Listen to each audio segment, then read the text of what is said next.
So, nagsalita na nga po guys, itong si Kibuloy, ukol kuno sa kanyang karapatan kung bakit hindi daw po siya dumadalo at uma-attend sa Senado. So, panoorin natin guys hanggang sa dulo at nang marinig nyo yung iba pang mga nakakatawa niyang dahilan. Tapos yung kanyang pagluha-luha at pag-iyak-iyak kuno na dito daw tatagak ang kanyang dugo sa bansang Pilipinas. Handa daw po siyang maging si Jose Rizal at si Andres Bonifacio. Shit. So panoorin natin to guys. Mga kababayan, mga kapatid sa Panginoon, sa Kingdom Nation, sa buong sanlibutan, at sa lahat ng aking mga kababayan dito sa ating bansang Pilipinas at mga OFWs na sa ibayong dagat, magandang araw po sa inyong lahat. Ako po ay merong mensaheng ipaabot ngayon sa mga nangyayari sa ating bansa at nangyayari po sa akin, sa KOJC, at sa lahat ng mga pangyayaring itong hindi natin inaasahan na ito'y mangyayari ngayon sa ating bansa. Hindi ko po inaasahan na aabot sa ganito ang mga pangyayaring ito, na aabot ako sa ganitong klaseng panahon na ang mismong umuusig sa akin ay ang aking sariling bansang Pilipinas. Mga kaibigan at mga kababayan, ito pong aking kinakaharap ngayon. Paliwanag ko po sa inyo, ako po ay hindi nagtatago sa kasong ito dahil ako po ay may kasalanan. Hindi po. Ako ay umiiwas dahil pinoprotektahan ko po ang aking sarili. Bakit ko pinoprotektahan ang aking sarili? Sapagkat ang lahat po ng nangyayaring ito sa kasong ito, na napakasimple lamang po ng kasong ito. Simple case lang po ito na 4 taon nang nakabinbin dyan sa DOJ. Pagkatapos ngayon ay binuhay na naman nila. Pagkatapos ito ang ginagawa ngayon na sangkalan upang ako ay kanilang habulin. Mga kaibigan at mga kababayan, umiiwas po ako sa pangyayaring ito dahil hindi po katulad ang kasong ito ng kanila ni Congressman Tebes at ni General Bantag. Hindi po.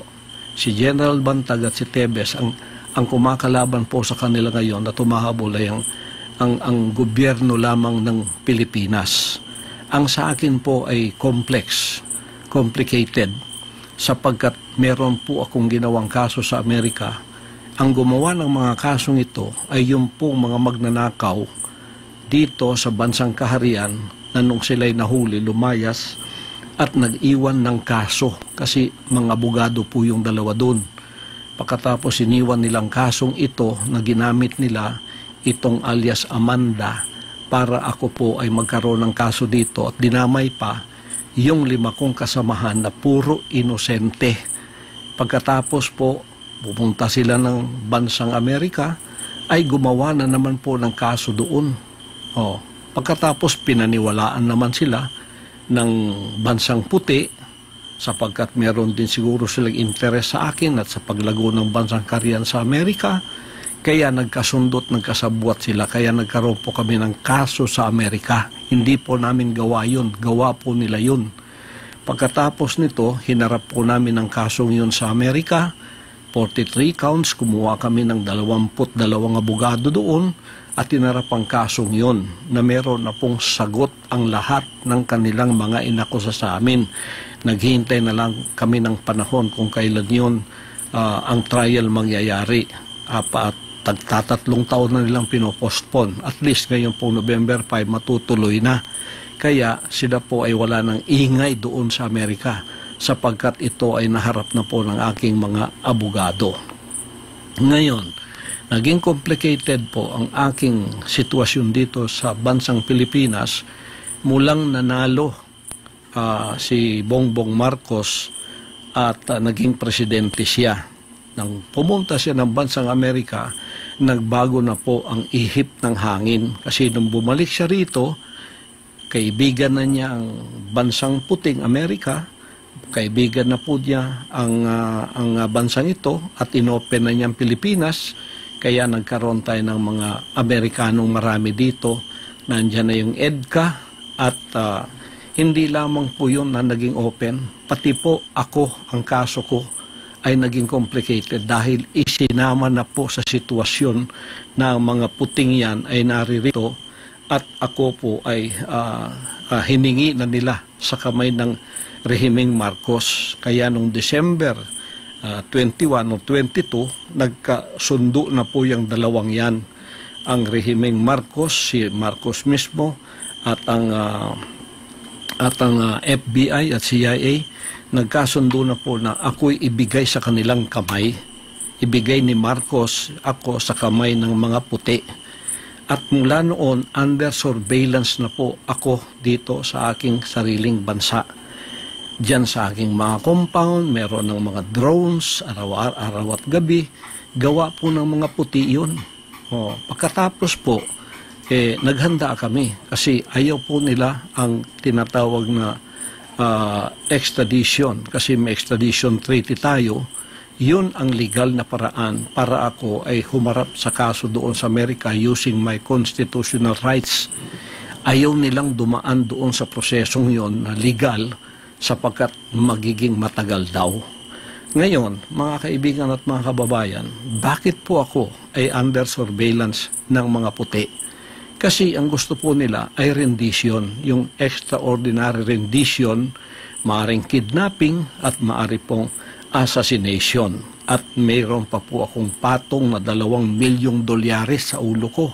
Ibig sabihin, 110 million pesos ang reward o ang award noong pwedeng humuli sa akin o kaya pwedeng gamitin para ako ay mapasakamay nila ng mga puting ito. Kaya naging complicated po ang kasong yan sapagkat nung nalaman naming extraordinary rendition ang kanilang gagawin na lulusubin kami na illegal sa aming mga compound, nakita po ninyo naghanda na kami. Araw at gabi ay meron po kaming paghahandang ginagawa na anumang oras na kami lusubin illegally, kami po ay tatayo sa aming mga paa, tatayo at ipagtatanggol namin ang aming sarili at ang aming mga propriedad na gusto nilang lusubin at gusto nilang by force papasok po sila upang gumawa ng extraordinary rendition. Yan po ay pinatotohanan noong February nung dumating yung 4 kong abogado dito at sinabing ganun nga ang kasunduan nitong rehimeng Marcos at ng mga puting ito na FBI o kaya CIA. Kaya po kami naghanda sa compound namin sa Tamayong, compound sa Davao, compound kahit saan. May mga drones po. Drones yon ng mga puti na nagsusurveillance sa amin. Nung nakita nilang kami handang-handa para harapin sila sa mga illegal na gagawin nila araw man o gabi, ang ginawa po mga kaibigan, pumasok itong playbook nila na noong pang November ay sinabi na ni Maharlika at ng ating VP na tatrabahuin nila ako. Tatrabahuin nila ang kingdom at tatrabahuin nila ang SMNI. Kukuhanin ng prangkisa. At yung mga workers ko, active man o hindi, bibilhin po nila at gagawa sila ng mga kaso laban sa akin na puro kasinungalingan. Diyan na po pumasok ang Kongreso at ang Senado. Kongreso po, walang dahilan. Pinatatawag, pagkatapos ang kanilang playbook, ginawa na kukunin o kaya iligwak ang prangkisa ng SMNI. Lahat po ng pangyayari doon, puro moro-moron lang po yun. Pagkatapos ako, pilit nila akong pinaaten. Kahit nakita nila sa mga dokumento na hindi po ako kasali na sa mga opisyal ng SMNI. Pero pinipilit pa rin nilang ako ay pumunta doon. Bakit? Yun po ay patibong. Sapagkat pag anytime pumunta ka doon, siguradong ang endgame ay pupunta ka sa kamay ng mga puti. Extraordinary rendition pa rin. Sa sarili ko ngang lugar, gusto nila akong pasukin. Lalo na kung pupunta na ako doon. Iko-contempt ka, pagkatapos dadalhin ka doon sa kanilang presuhan, pagkatapos naghihintay na roon ng mga puti para ibigay ka sa kanilang kamay. Ganon din po diyan sa Senado. Bakit gumawa ng senaryo yan si Risa Hontiveros? Nagbayad sila ng mga bayarang mga former worker ng mga sinungaling na mga witnesses. Nakita na po yan at nadamay sa kasinungalingan si BP Sara at ang ating Pangulong Duterte na puro kasinungalingan ang pinagsasabi nila. At pinipilit ako ni Risa Hontiveros na umaten sa moro-moro at bogus na mga hearing na yon. Bakit po? Isa ring patibong yon, mga kaibigan at mga kababayan. Pagka ako'y umatin doon, siguradong ang endgame po ay babagsak ako sa kamay ng mga puti. Extraordinary rendition pa rin. Nung hindi po nila magawa yun, kahit may mga warrant of arrest na sila, sapagkat hindi ako ma-attend sa kanilang mga hearing, kasi pinoprotektahan ko yung sarili ko, kasi alam ko ng lahat ng ito ay patibong lamang upang ang endgame ay magawa nga nila na ako ay ilagay sa kamay ng mga puti, sapagkat ang ating pong gobyerno at ang gobyerno ng mga puting ito ay nagkasabwatan na nga, hawak na nga sa liig ang ating gobyerno rito, kaya itong mga operatibang ito ay ginagamit na lamang whether they know it or not, kapagkat ginagamit na nilang batas laban sa akin upang ako ay kanilang mahuli, upang ako ay kanilang madampot at ibigay na sa kamay ng mga puti. Yun po ang endgame dyan. Extraordinary rendition pa rin yan. Yung sinasabi nilang wala akong whole departure order, pagkatapos sasabihin nilang maging madugo kung sila'y papasok dito sa aking compound, yun po yung mga patibong din. Ang ibig lang sabihin, umalis ka dyan kasi magiging madugo. Lalo pa kung hindi aalis, kasi ako'y tatayo sa mga illegal na activities na gagawin nila ng paglusob. Sabi nila wala na ka namang whole departure order. Ang ibig sabihin, pwede kang lumabas ng bansa. Patibong din po yun. Sapagkat sa immigration pa, doon ka na huhulihin at ilalagay ka sa kamay pa rin ng mga puti. Yan po ang endgame dyan. Endgame dyan. Nangingialam po ang bansang ito. Ang bansang puti ang nangingialam sapagkat naging kasabuat na ng ating pamahalaan ngayon dito sa ating bansa. Kaya ang nasa likod po ng lahat ng ito ay ang mga puti. Ang mga drones na yan, surveillance na yan, CIA po yan, mga FBI po lahat yan. Ayaw nilang dumaan sa prosesong tama. Gusto nila extraordinary rendition. Bakit po? Sapagkat yan ay maaring kidnapping, maaring assassination, sapagkat pagka ako'y napunta sa kanilang kamay, sabi pa ng isang kaibigan ko sa Amerika dito, huwag mong asahan na ikaw ay babalik pa. Mababalitaan na lang namin na ikaw ay namatay sa pamamagitan ng natural causes na tulad ng heart attack. Ganyan ang mangyayari sa iyo. Playbook po yan. Playbook po yan. Yan po ay playbook ng CIA at ng FBI na nasa likod ng lahat ng ito. Puti po ang nasa likod ng lahat ng itong nangyayari sa akin ngayon. Kaya naging complicated kasi naging kaibigan nila at naging kasabwat ang rehimeng Marcos, ang administrasyong Marcos, at sila mismo, si Marcos mismo, ang pinagkanulo ako at ibinigay sa kamay ng mga puti na gagawin na nila ang gusto nilang gawin sa akin sapagkat ayaw nila yung kaso doon sa Amerika na mapapahiya siguro sila. Ganito po ang mga senaryo ngayon na nangyayari ngayon sa ating bansa. Nung hindi po nangyayari ang lahat ng ito, hindi ako kumagat sa kanilang mga patibong. Anong ginawa nila? Binuhay nila ang kasong sobra 3 taon nang nandyan sa DOJ na mismo si Secretary Remulla noong nanalo na si Bongbong Marcos at hindi pa pupunta ng Amerika. Sinabi niya, very dismissible itong kaso na ito.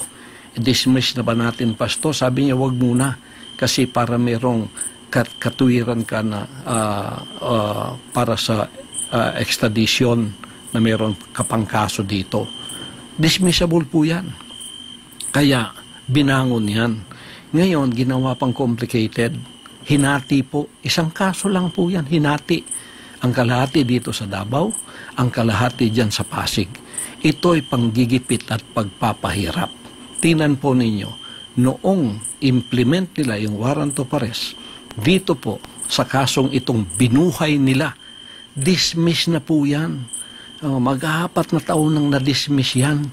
Dapat nga wala ng prosecution, wala ng kaso yan. Dapat binasura na yan kasi fail to prosecute yan eh. Failure to prosecute. Kailangan ibasura na yan ayon sa batas. Pero binuhay. Pagkatapos nag-announce na si SOJ Remulla na ito ang mangyayari. So ito dito sa Davao available, ang dito naman sa Pasig, hindi natin alam kung ano, pero merong kalahati ng kasong ito nandyan sa Pasig ngayon. Ngayon, because we are law-abiding, nung lumawas ang warrant of arrest na ito pong 5 kong kasamahan na puro mga inosente, dinamay noong mga dissidents na lumabas dito, yung mga magnanakaw sa kaban ng Bansang Karian, pagkatapos lumayas at pinapaniwala itong mga puting ito na gumawa rin ng kaso sa Amerika, ay ganito po ang nangyari. Kayon, iniwan nila yan dito. Simpleng kaso lang po yan. Napakasimple. Kung wala po nangingialam ang bansang puti, harapin ko po lahat yan. Napakasimple po ng mga kasong yan. Napakasimple po niyan.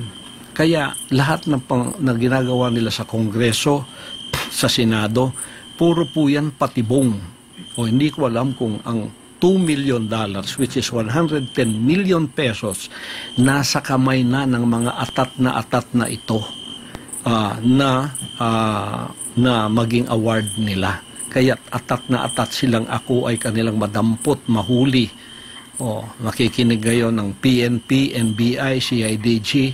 Baka hindi niyo alam ang mga bagay na ito, na kayo ay sumusunod lamang at hindi nyo alam ang mga bagay na ito na sinasabi ko. Dapat malaman ninyo na itong kaso kong ito complicated sapagkat 2 bansa ang nagkasabwat. Bansang puti at bansang Pilipino ang nagsabuatan para ko'y damputin, at ang endgame ay extraordinary rendition, which may be kidnapping and which may be assassination. At ako ay very inclined na assassination talaga ang mangyayari, sapagkat para bang iniisip nilang ako ay mayroong kinalaman sa politika dito at ako'y hadlang sa kanilang mga plano na politikal. Ay hindi ko po kasalanan maging kaibigan ko si Pangulong Duterte. Bata pa po kami, magkaibigan na kami. Prosecutor pa lang siya, magkaibigan na kami. Hanggang ngayon, hindi ko po kasalanan yun, hindi rin niya kasalanan yun. Bakit ninyo ginagawang kasalanan para sa amin yan? Hindi ko rin kasalanan naging politiko siya, at hindi ko rin kasalanan na ako ay naging isang ministro ng kingdom at lumago sa buong sanlibutan. Hindi ko rin kasalanan yon. Ngayon, ginagawa ninyong kasalanan sa amin yon, problema po ninyo yon. Ngayon, ako po ay hindi nagtatago sa kasong itong napakasimple. Malayo po yun. Kayang-kaya ko pong harapin yan. Kaya ko nga harapin sa Amerika kung dadaan lang sila sa tamang proseso. O ito pang sa aking sariling bansa. Naging complicated po ito sapagkat ang lahat ng ginagawa nilang ito, patibong po. Bakit ginawa nilang available dito sa Davao? Para ko'y lumitaw at pumunta doon. Tapos naghihintay yung sergeant at arms na may warrant of arrest. Dadalhin din ako sa Maynila. Pagdating doon, yun po ang endgame, extraordinary rendition pa rin, babagsak pa rin ako sa kamay ng mga puti, gusto ko bang o hindi. Dito nga sa aking compound, sinusurveillance ako kung paano nila akong pasukin, lalo na kung akong kusang loob pupunta doon na para kang manok na pumunta sa bitag na alam mong bibitagin ka. Kaya hindi po ako nagtatago nang dahil sa ako'y may kasalanan. O kaya ang aking mga kasamahan na kawawa naman, tingnan ninyong ginawa sa kanila, o pinasuot ng orange na para bang may mga kasalanan na sila, sapagkat yan ay proseso, nagpapasakop po kami, law-abiding po kami, for nation building po ang aking pakay. Ang aking pong ministry mapayapa, walang nangingialam po. kami ay tumutulong sa ating bansa. Alam po ninyo lahat yan, hindi ko na dapat i-explain lahat sa inyo yan. Ngayon, bakit po ako ay hindi pupunta doon? Simple lamang po yan, available eh. O pagkatapos, simpleng kaso pa. Pero ang endgame, dadalhin ka rin sa Maynila. O dadalhin ka rin doon. Hindi ka nila mapapunta doon sa Senado. Ganito yung kanilang endgame. Doon pa rin ang bagsak ko. Ang katapusan, extraordinary rendition pa rin. Babagsak pa rin ako sa kamay ng mga puti.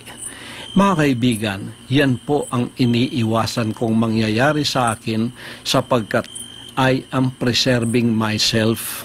Ito po ay wisdom ng Panginoong Diyos to preserve myself. Iniingatan po ako ng Ama na hindi ako pupunta sa patibong ng tao para mangyari ang kanilang gustong gawin sa akin, na kanila akong bawian ng buhay sapagkat ako'y hadlang sa kanilang mga plano. Yan po ay pag-iingat ng banal na Diyos sa akin. Gusto ninyo akong lumitaw para harapin ang lahat ng ito? Ito po ang kondisyon ko. Bigyan ninyo ko ng garantiya na hindi mangingialam ang mga puti sa kasong ito sa Pilipinas. Hindi mangingialam ang FBI, ang CIA, ang US Embassy. Bigyan ako ng garantiya ng Presidente ng Pilipinas. Bigyan ako ng garantiya ng Secretary of Department of Justice Boying Remulla. Written po yan, written. Bigyan ako ng garantiya ng PNP head na si Marbil, General Marbil. Bigyan ako ng garantiya ng NBI head at CIDG. May garantiya na hindi mangingialam ang Amerikano at walang mangyayaring extraordinary rendition. Ako po ay lilitaw at haharapin ko ang lahat ng kasong yan kahit saan nyo dalhin dito sa Pilipinas, maging Pasig man o maging dito man. Pagkatapos, si Hontiveros dyan sa Senado, ihinto mo na ang iyong murmuro na hearing. Dumiretso ka na sa korte. Tulungan mo yung mga sinungaling na mga witnesses na yan na gumawa na sila ng affidavit sapagkat idagdag mo na yan sa kaso. Doon din ang bagsak natin, kaya doon ka na pumunta. Huwag ka nang magpa-arte-arte pa dyan sa Senado. Ang dami mong arte. Ako ang ginagamit mo. Para ikaw ay pumunta sa mas higher position. Alam ko na ang galaw mo. Alam ko na yung style mo. Puro sinungaling ang kasama mo. Sa sino ka? Kung ikaw kumuha ka ng sinungaling na mga witnesses, ano ka? Di ba sinungaling ka rin? Kaya huwag ka na mag-inarte dyan. Pumunta ka na doon sa korte sapagkat hindi ka naman korte. Ngayon, kung gusto mo ako talagang pilitin pumunta riyan, gumawa rin kayo ng nararapat. Yung 17 conditions ko, harapin ninyo yon para pantay tayo dyan sa Senado mo. Malabo nang mangyari yun kasi moro-moro na lahat ang ginagawa ninyo. Extraordinary rendition pa rin ang bagsak natin. Bagsak pa rin yan, nasa kamay ako ng mga puti. Yun pa rin ang endgame. Hindi ko alam kung ang $2 million ay nasa kamay na ng mga taong itong atat na ako'y kanilang madampot, makuha at sila ang makikinabang sa perang ito. Hindi ko alam. Pero yun ang endgame na alam kong mangyayari. Kaya umiiwas ako sa injustice na yan. Kung hindi po ninyo magbibigay sa akin in a written form ang mga kondisyones na ito mula sa Office of the President, mula sa Office of the SOJ, mula sa Office of the PNP and the NBI and the CIDG, hindi po nyo makikita ang pagmumukha ko. Kung ako imamanhunt ninyo tulad ng sinasabi ninyo na para bang ako'y talagang kriminal. Hindi naman ako drug lord. Hindi ako sumisinghot ng drugs. Hindi ako drug lord. Wala ako dyan. Itong kaso lahat na sinabi sa akin na puro accusation. Akusasyon po lahat yan. Gawa-gawa lahat yan. Tapos ginawa na ninyong totoo. You tried me by publicity. trial by publicity ang style ninyo kasi wala kayong laban sa korte. Hindi kayo patas makilaban. Ito naman bayarang media, pagkakasinwalingan, pagkakasiraan, nandoon kayong lahat. Pero yung rally namin, kahit isa, wala kayong kinover. Pagka mabuti, wala kayong kinocover. Lahat ng binabalita niyo sa akin, puro masama. Kasi masasama din kayo, bayaran kayo ang tawag ko. Sorry media, kasi may media rin kami, ang SMNI. Hindi niyo mabili yan . Ngayon, ginugurgur ninyo dahil hindi niyo mabili. Ngayon, maliban kung bigyan niyo ako ng garantiya na hindi mangingialam ang mga puti, FBI, CIA o sino pa man sa kanila, haharapin ko ang kasong yan. Simple po ang mga kasong yan. Lalo na puro mga sinungaling ang kaharap namin. Dokumento po ang nasa aming mga kamay. Bakit hindi ko haharapin? Umiiwas po ako dahil ang playbook ninyo, alam ko, ang katapusan is extraordinary rendition.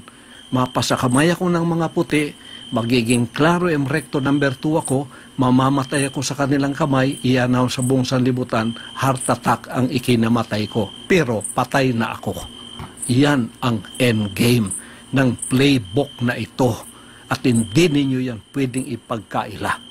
Maliban kung ibigay ninyo sa akin ang garantiyang aking hinahanap, hindi po ninyo ako makikita. Sige, i-manhunt ninyo ako. Ako'y tatayo na hindi magpapasakop sa injustice. Ako'y hindi magpapasakop sa tyrannical rule. Ako'y hindi magpapasakop sa oppression and suppression of my rights. Pagka ako'y binaril ninyo, papatay ninyo, mabuti pang ako ay mamatay sa kamay ng mga Pilipino, dito sa aking bansa, tutulo ang aking dugo, kaysa ako ay mamatay sa kamay ng mga puti na nasa ibayong dagat, nasa kanilang bansa o sa ibang bansa ako dadalhin. Hindi po ako papayag sa ganun. Kung imamanhunt ninyo ako, kayo mga CIDG, kayo mga NBI, kayo mga kapulisan, yan ang senaryong haharapin ninyo. Magiging martir akong tulad ni Rizal. Magiging martir akong tulad ni Bonifacio. Pero tatayo ako sa aking kinatatayuan. Kung kayo, mga oppressor ko ngayon, ay hindi na mga banyaga, ginagamit kayo ng mga banyaga, nagkasabwatan kayo para sa aking harapan, banyaga pa rin kayo. Tatayo ako laban sa inyong oppression, sa inyong suppression of my constitutional rights, at tatayo ako laban sa injustice ng gobyernong ito. Mabuti pa, uulitin ko, mamatay ako, tutulo ang dugo ko sa sarili kong bansa na nakatayo ako sa sarili kong paa na hindi ko ipinagbili ang honor ko at ang honor ng aking pagtayo bilang isang tunay na pastor, bilang isang tunay na mamamayan na hindi nagpapasakop sa panlilinlang, panggigipit, pangingikil at sa pagsisinungaling. Ako po ay lalaban sa mga kasinungalingan na ganyan. Ako po, pag nahuli ninyo, hindi ako magpapahuli ng buhay. Barilin na lang ninyo ako. Kung ako'y huhulihin ninyo, hindi ninyo ko mahuhuli ng buhay maliban kung ibigay ninyo ang garantiyang hinihiling ko sa inyo. Sasabihin kong muli, simple mga kasong ito. Kahit sa Amerika, simpleng mga kaso kasi puro kasinungalingan. Haharapin namin lahat. Basta dito sa Pilipinas, wag lang mangingialam ang bansang puti. Yung mga puting yan, wag lang mangingialam sapagkat nagkasabuatan na ang rehimeng Marcos at ang mga puting yan na naririto na hawak na ang liig ng ating bansa. Yan po ang endgame nila. At ito rin ang endgame ko. Kung ang endgame nila, bawian ako ng buhay sa kanilang kamay, hindi ako papayag. Kung ang endgame nila ganon, hindi ako papayag. Ang endgame ko, mamamatay ako sa kamay ng mga Pilipino, okay sa akin yon. Basta nakatayo ako sa aking sariling prinsipyo, values, hindi ko pinagbili. Bansang kaharian. Tandaan po ninyo, ako'y mamamatay with honor. Tatayo ako para sa mga ginipit, kinunan ng katarungan, kinunan ng hustisya sa bansang ito. Dito tutulo ang aking dugo. Dito ako mamamatay. Bahala na, basta Pilipino ang papatay sa akin, okay sa akin yun. Yun lang man po.